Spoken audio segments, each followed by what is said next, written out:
Gusto ng anak mo na hanapin yung tao may kasalanan sa'yo. Kaya nga mas dapat mahuli ngayon yung masamang taong yun. Bago pa mag-iisip si Eva at makilala siya. Hindi ako papayag na makilala ni Eva yung totoo niyang ama. Yung taong sumira sa buhay ko. Ang bagay. Siya totoo daddy ko. Papa Jesus, bakit po ganun? Bakit po bagay totoong daddy ko? Bakit niyo po pinapahiyak si Mami? Pwede niyo po bang ituro sa kanya? Gusto ko po siya makausap. Papa Jesus, gusto ko po mag-sorry na siya kay Mami. Tama tong gagawin niyo, Melissa, Felix. Kailangan makausap niyo na si Eva bago pa siya magtampo ng tuluyan. Melissa, tayong dalawa na lang ako kumusap sa kanila. Sana makinig siya sa atin.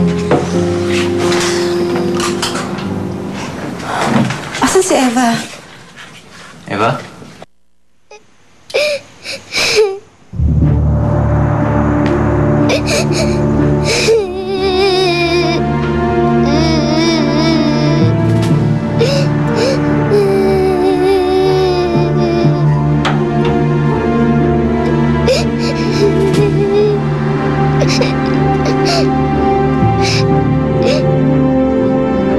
Eva?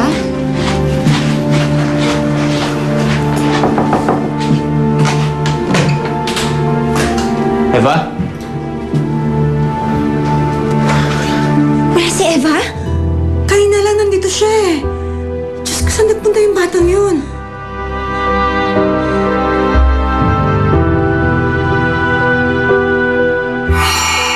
Stoko ka, no? Umalis ako sa amin kasi hahanapin ko ang daddy ko. Gusto mo? Sabay tayo maghanap. Pero kain muna tayo, ah. Libre mo ako. Tumawag sa akin ng mga pulis. Nakatakas daw si Brian. Bakit ba ito nangyayari sa akin ngayon? Nawawala na nga yung anak ko.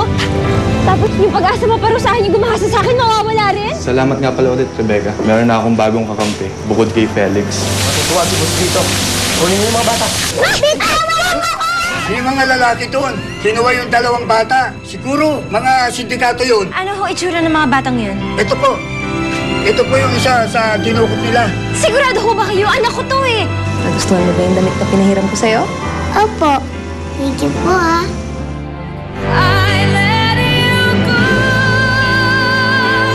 Nasaksihan ninyo ang kapanapanabik na eksena